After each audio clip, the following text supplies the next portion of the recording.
Good afternoon, everyone.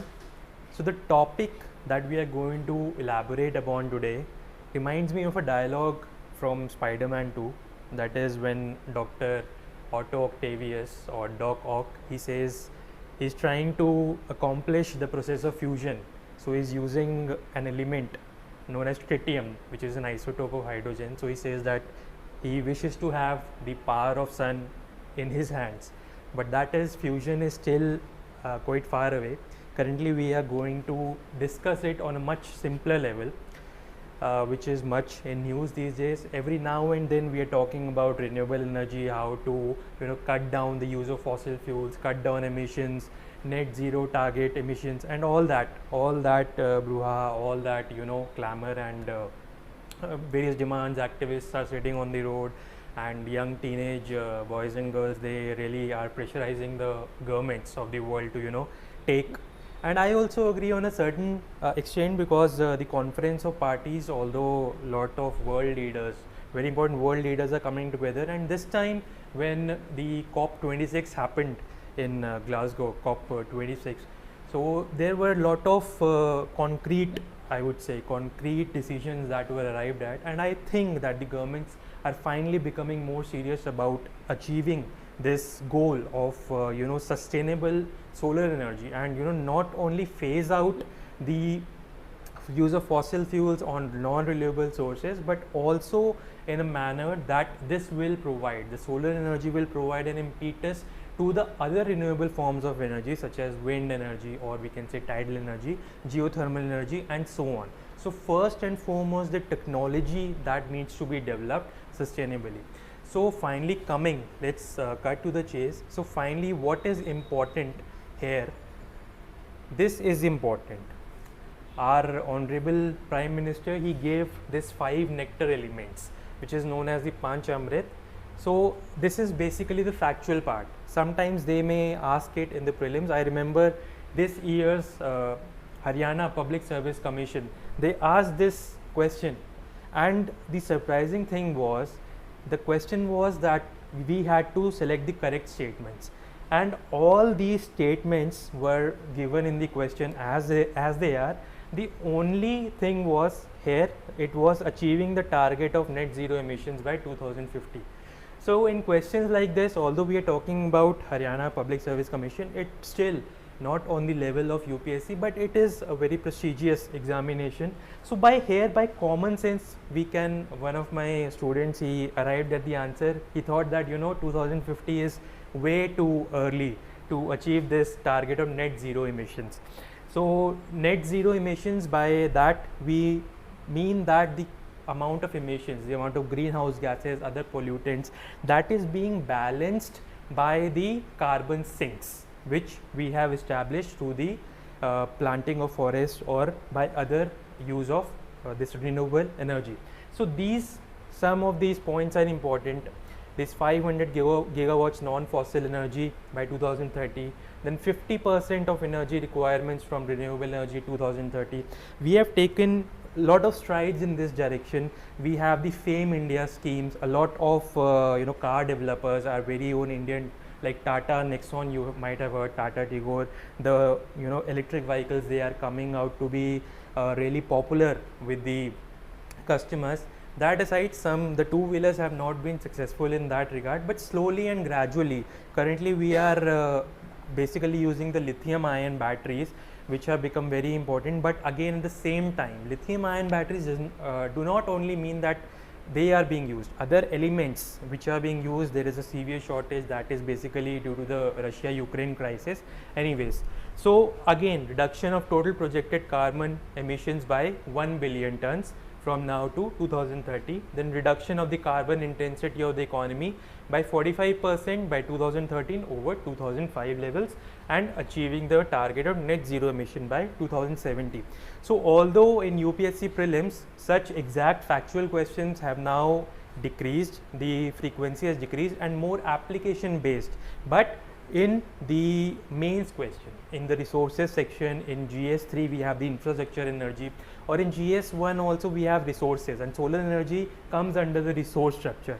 And also in GS2, when we talk about the government schemes, the government policies, here you can establish the link by which various schemes are being promulgated, they are being issued by the governments. One of the most important scheme is Kusum, which is a very important or very good scheme which emphasizes or enables farmers to adopt the solar energy panels and photovoltaic cells on a much sustainable basis. And there are issues which were earlier being adopted by the government to prevent the import of the solar panels from abroad. You might have heard about the blue wafer and the black wafer technology. So these small terms, whenever they appear in the newspaper, like we had discussed in the last lecture also, you have the static portion, whatever was discussed in the COP26, you can treat this as a static portion, or whatever solar energy, the notes regarding solar energy you have discussed. And again, whatever you feel I am teaching, there is something new, you can add, there is value addition, you can add this constructively, you can add this data in the form of GS, essay, many places this can be added, so you can update your notes accordingly. So next, again, this was also in the news, the mantra of life, that is lifestyle for environment to combat climate change. It was also shared by Prime Minister Modi in COP26. Now, as we all know that the present government, they like to create a lot of nice abbreviations, be it Kusum, be it Sobhagya, various schemes. So similarly, life, there is also a type of mantra which we need to adopt, and this is not for the governments, it is for the masses, it is for the citizenry of our nation and all over the world as a general. So it was, again, like I said, it is a mass movement.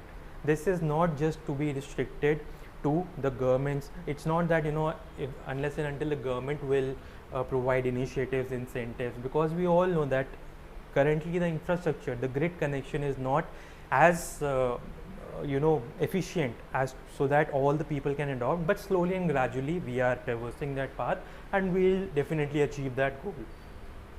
Then the message conveyed was that the world needs mindful and deliberate utilization instead of mindless and destructive consumption. So here we can, these type of statements, instead of general statements, we can very well use while writing an answer, because all the time, like I said earlier also, all the time we are using sustainable energy, all the time we are using renewable energy. That has become kind of cliched and outdated. And again, there is a good infographic which I had collected.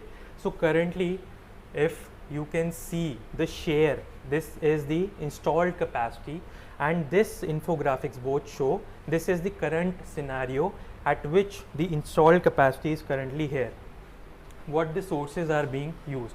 So here we can see that currently 2019 to 2020, this blue portion, the majority of the energy, more than 50% of the energy is generated from coal.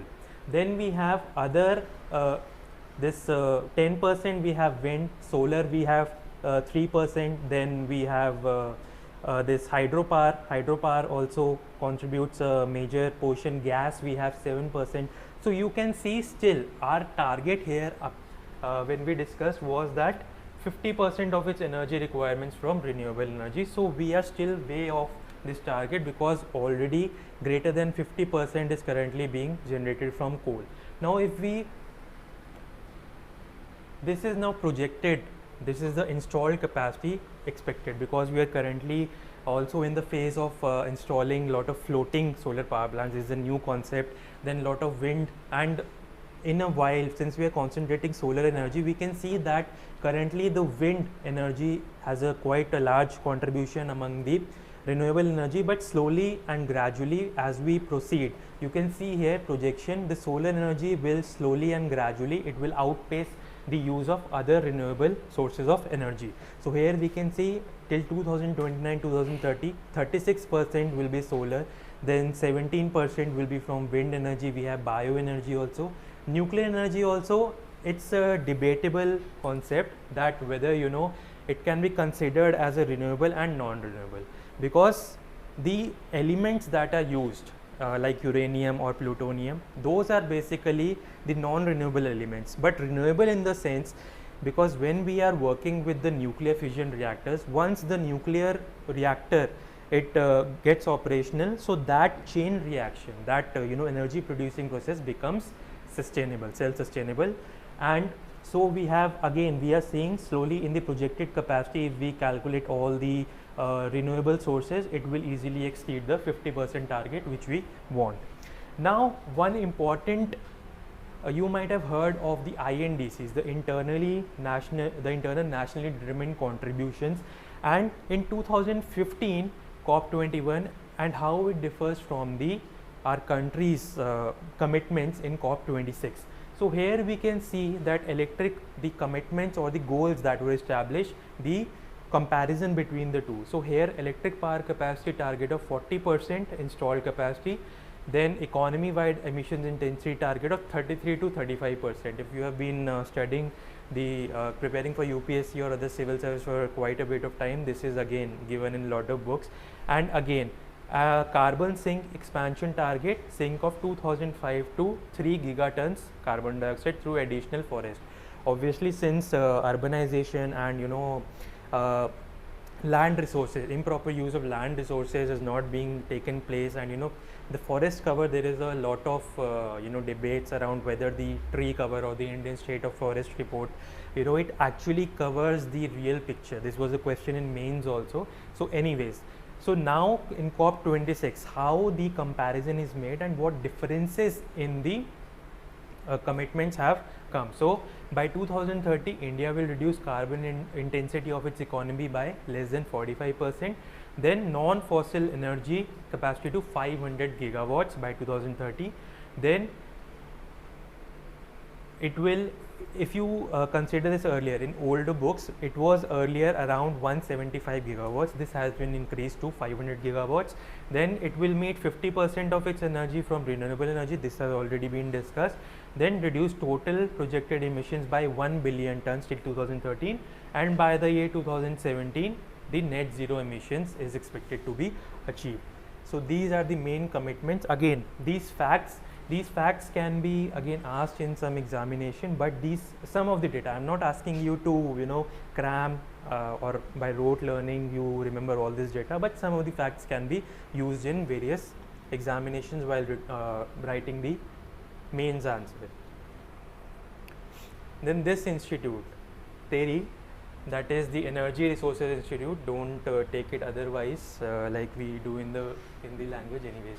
So it has also given a roadmap for achieving the decarbonization. Again, because we are always talking about the various institutes, not only international also, but India also. When we talk about the Indian Council of Agricultural Research, ICAR, National Dairy Research Institute, so all these are working together in separate fields to actually achieve. So we have talked about the COP, this theory, like it has given a roadmap, so as to how the governments, how the authorities, how people, the masses in general, they can progress on this pace towards achieving the goal of sustainable energy. So increase in share of decentralized solar power by introducing feed-in tariff attractive enough for private investment.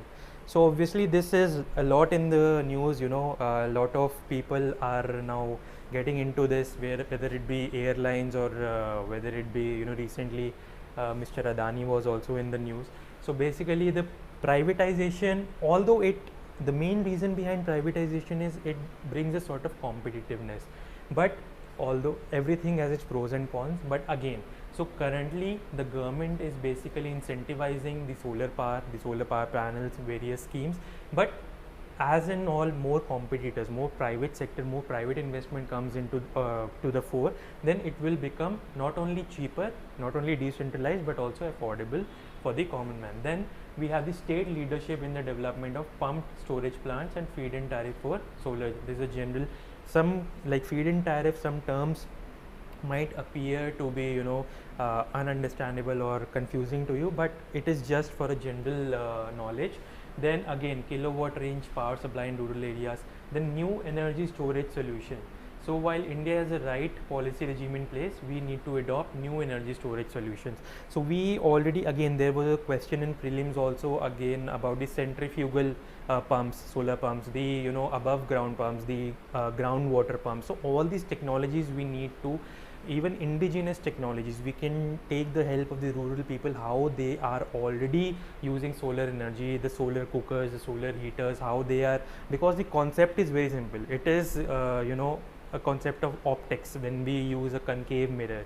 So the concept is very obvious in if we read the theory, but that application is not there, which is required.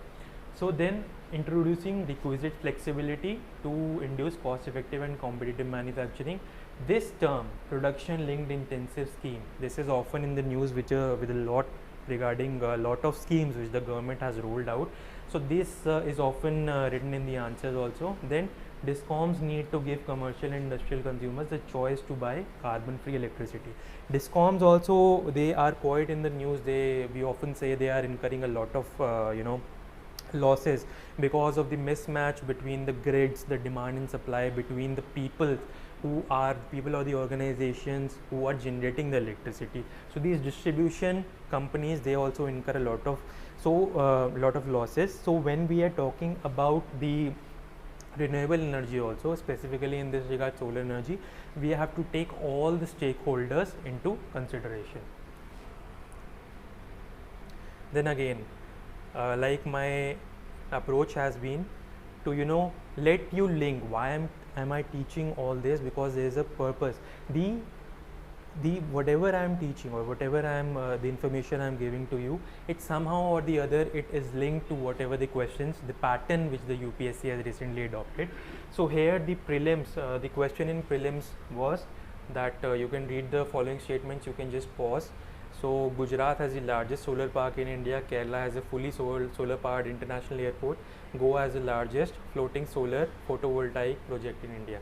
So actually for these type of questions there is no general preparation mode, or one cannot be prepared for these type of questions.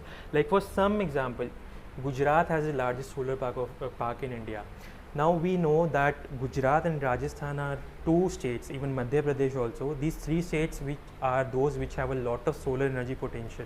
So in this case it can be very easy to get confused, and so this type of question should be attempted only if you know the options, or even if you can apply elimination. For example, this largest solar park in India, you might think that this is correct, but actually the largest solar park currently in India is the Bhadla solar park in Rajasthan. So, and again Kerala has a fully solar powered Kerala, this statement is again this is true, the Cochin airport is a fully planned, and Goa has the largest floating. At that point of time, when this question was asked, at that time there is a Simhadri solar floating power plant, I'll show you in the map also, in Andhra Pradesh, which was the largest. Now another in July there was another this floating solar plant was unveiled in Ramagundam district in Telangana, which has now become the largest. So these things need to be updated. I'll show you the map about regarding the important solar power plants. You will get a better idea.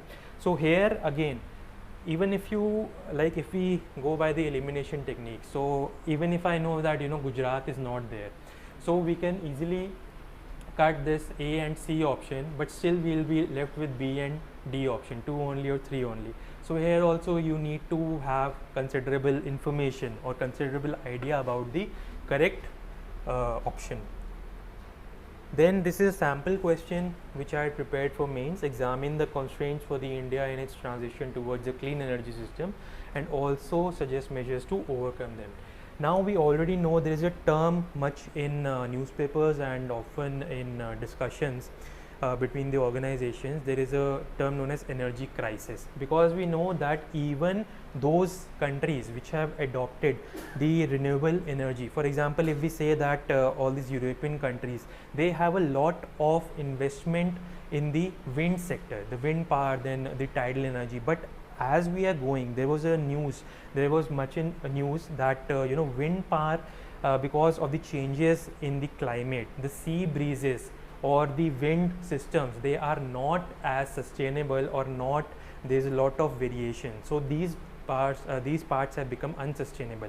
If you consider about, if we take South America, in South America, the most of the countries, the hydroelectric power is a major source of generation of electricity. But that also, as the rivers are drying up, as a lot of changes in climate are taking place, so that is also becoming, unsustainable. And currently, because of the Russia-Ukraine crisis, although Europe keeps blaming that India, is encouraging the war by purchasing oil from Russia, but ultimately everyone now knows, courtesy our EAM, Mr. Jaishankar, that Europe has been purchasing oil and gas, and now we can see that countries like Germany and UK, they are suffering from a sort of a power crisis, because various gas and oil pipelines from Russia, particularly the Nord Stream pipeline, the Federation of Russia has cut off the supply.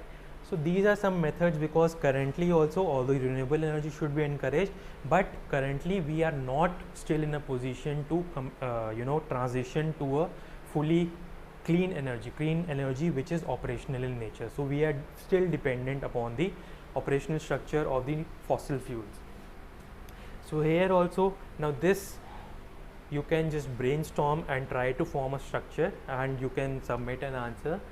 We can discuss this.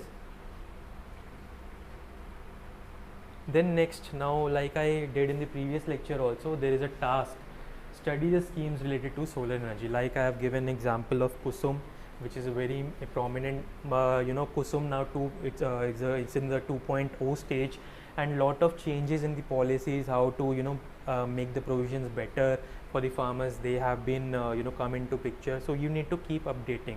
I remember in there was I think in Prelims 2014 or 15, there was a question regarding the Atal pension yojana, Atal Bima Yojana. So there some statements were given. So schemes, their ministries, their leveraging ministries, who is heading what organization. So these need to be linked. Again, you don't have to cram while you are studying this solar energy topic. You can just, this is a task, you can write few schemes, Kusum or blue and black wafer technology and all that, and you can simply, if you establish the links, it will be much easier for you to retain that information in the long run. Then this was a important report. Again, what I am trying to do is not to give you just a generic information, but some facts, which this is the report given by REN 21. So India ranked third in renewable energy installations in 2001 after China and Russia, and this is the published by REN 21, Renewable Energy Policy Network. So this organization is very important, this convention REN 21, you might have heard of it earlier also. Then we have what is the status in the world. So currently we are talking about over the past year, the including the pandemic year also. So overall countries added about 3,146 gigawatts of total installed renewable power capacity, a rise of 11% on the previous year. Then we have target. Despite the rise in installed capacity, share of renewables has stagnated. That is because the consumption had reduced during the COVID, because of the COVID pandemic, but we also know the consumption or the demand for energy is now back in track, and there are even countries who are switching off their, like Britain, they are switching off their electric supplies in order to conserve energy for the winter period. Anyways, that is a different topic for discussion. So now again, we have to put in firm steps. We have to further increase our, not only tell others what our commitments are, but take firmer strides towards it. And then we have again impact of pandemic. Despite there was a slide in the use or the installation of renewable energy, but still it has been it has received record growth in both investment and installation. So that is a plus side. Again, like we had talked about what the international, now here you can link these resources, geography with the international relations of what the major happenings of are all across spanning the world are taking place. So again, invasion of Ukraine added to the energy crisis. Then government has again the Indian government, by means of production, increasing production and subsidies, it has caused greater dependence upon the fossil fuels, and it has caused a record surge in the carbon dioxide emissions. So that is a negative point. These wars, these conflicts, these these are these days, these are now unavoidable, but these have also become unprecedented in nature, because whenever a conflict happens because of all about globalization, liberalization, but that is not a simple concept anymore. The economies are well connected, they are integrated, intertwined with each other, and so if one country is affected, and it's not only about energy, we are not talking about the elements like palladium, and we are not talking about lithium, of which Ukraine and Russia are some of the good producers. Even when we talk about agriculture, Ukraine is one of the bread baskets of the world. The transport, the logistics which are associated with all, you might have heard about the various strikes, the rail strikes in Ukraine, and how the transports and logistics have been affected, and how the famine conditions are drastically affecting the population of the Eastern Africa, like Ethiopia. So all these are interconnected, not only energy. Then we have these are some of the statements or some of the data which you can easily use or recollect, retain in case you are writing any kind of answer. Then this is some of the further points, although again in the last lecture I said that a lot of things are available in the newspaper, on current affairs sites, but some things which need to be concentrated upon, like I said, these international organizations and conventions, what the basic purpose they serve, what commitments they hold, what are the whether they are legally binding or not, and how many countries are ratified or how many countries are signatories. So all these become very important. So we are talking about the REN 21, which gave out the report about the world, India, and how the pandemic had affected that report which it had published. So REN 21 is the only global renewable energy community of actors from science, government, NGOs and industry that keep track of in the renewable sector. So other energy organizations are also there, like there is the International Renewable Energy Agency. So all these different organizations have different mandates which you need to keep in mind, not all the mandates but some. Then the goal is to enable decision makers to make the shift to renewable energy, and it was created in 2004 as a result of the Bonn International Conference on Renewable Energy. So there are a lot of conventions which are important from the point of view of environmental part of the prelims also. For example, we have the Stockholm Convention, we have the Beijing Declaration, we have conventions regarding the shipping, the pollution caused by shipping, the anti-dumping. Then we have various streams, so you need to be clear about this. And we are not just going to talk about the Rio Declaration and the Earth Summit. We have gone way beyond that. Even Paris Agreement has now become a thing of the past. So anyways, again some fodder, like we were talking about, because just adopting solar energy or just by adopting the renewable energy does not solve our purpose. For example, when a photovoltaic cell has run its course, has life it's over, or whatever material we are producing, the raw materials when we are using, there is always going to be the possibility of the production of a byproduct or waste. Even if we are producing ethanol also, we get bagasse, we get molasses, so other byproducts which are not always, we cannot utilize it for other purposes. So here also, while producing the solar energy, we have something known as the solar waste. So again, according to IRENA, that is the International Renewable Energy Agency, and it is estimated that global photovoltaic waste will touch 78 million tons by 2050, and India is expected to be one of the top 5 photovoltaic waste creators. India currently considers solar waste as a part of electronic waste and does not account for it separately, or does not have established its policy separately. So here we can see this is also cause for concern.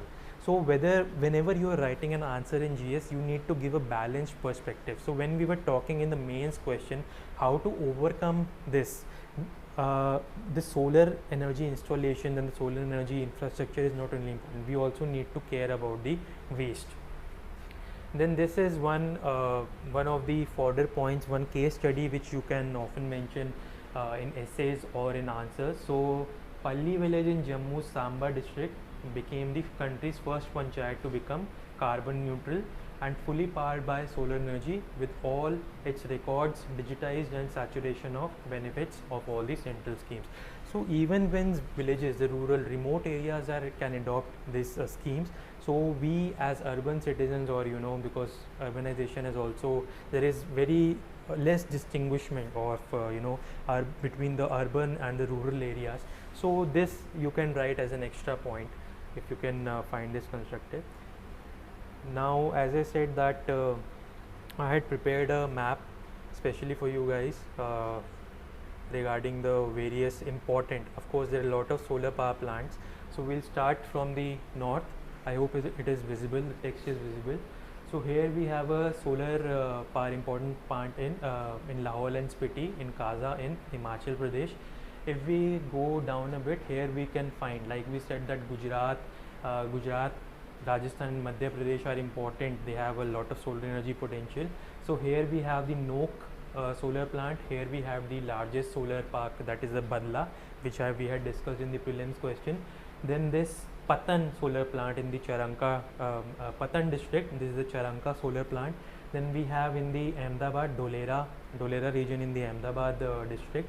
Then we have Mandsaur in Madhya Pradesh, Omkareshwar on the near the river Narmada. So when we are discussing solar plants, obviously when we are talking about energy, it's not that solar plants don't need to be cooled down. So that is why the recent concept of the floating solar plants are given. So it is a simple concept. Instead of planting it on a piece of land, a small pond or riverine structure or a water body, the solar plants are placed on that structure, so that whenever the energy is produced, in order to prevent the overheating of that chip, because they are neither insulators, the elements used in the photovoltaic cells like silicon, germanium, they are not exactly insulators or conductors, but they are very sensitive to the changes in electricity. They are sensitive to the changes in heat and temperature. So that is what the concept of the floating power plants brings to us. Then there is this Rewa solar plant. This is also often in the news. Then here we have Jharkhand. Recently it was unveiled, the Getalsod Dam. This is a floating power plant. If we go to the south further, now here in Maharashtra there is this Patoda solar power plant. This we had discussed with regard to the prelims question, that is Vishakhapatnam. There is a Simhadri floating plant. Now the largest is this Ramagundam floating plant in Telangana. Then we have Kurnool power plant in the Kurnool district in Andhra Pradesh. Then we have solar power plant in Kadapa. Then we have Anantapuram in the NP Kunta. Then in Karnataka we have the Pavagad Shakti Sthal as a so important solar power plant. Then in Kerala there is the Kayamkulam floating solar power plant. This was also recently in news. Then we have the Ramanathapuram Kamuti solar plant in Ramanathapuram district in Tamil Nadu, and we have the floating power plant in Thoothukudi, which was erstwhile Tuticorin. You all know it is one of the major ports.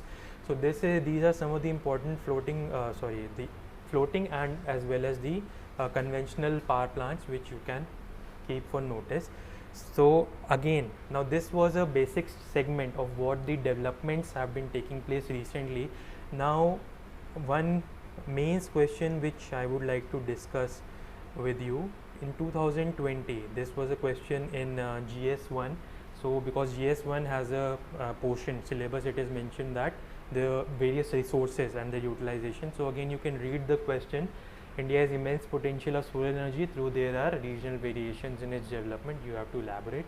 I'll just give you a brief structure. So in the introduction I have given this statement, some data, if you remember you can easily give that. Then we are discussing about the potential. So you have to elaborate, you have to discuss each and every portion. So the statement is immense potential and you have to discuss this, and then you have to discuss the regional variations. So these can be the two parts and these can be further elaborated. So some points I have written: potential, what are the it can generate jobs, and whatever the solar capacity we had already discussed earlier also in COP26. Then what are the government initiatives. So this comes under, I have written about the Surya Mitra and the Kusum.